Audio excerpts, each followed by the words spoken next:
Thank you.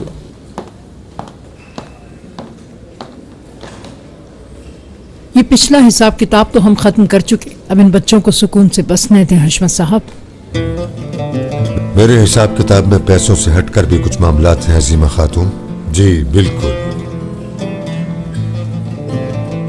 मगर ये बात आपके कभी समझ में नहीं आएगी।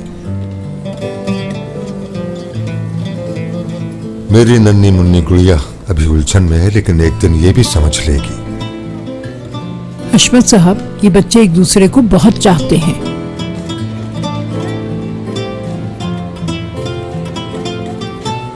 अजीमा खातून, खुदा के लिए चुप हो जाएं, वरना मेरा सब्र जवाब दे जाएगा। तुम मेरी बात कान खोल कर सुन लो। कभी ऐसा वक्त आया कि हयात ने आकर कहा कि तुमने कोई दुख दिया है इसे, तो तुम्हें चैन से नहीं रहने दूंगा, छोड़ूंगा नहीं तुम्हें।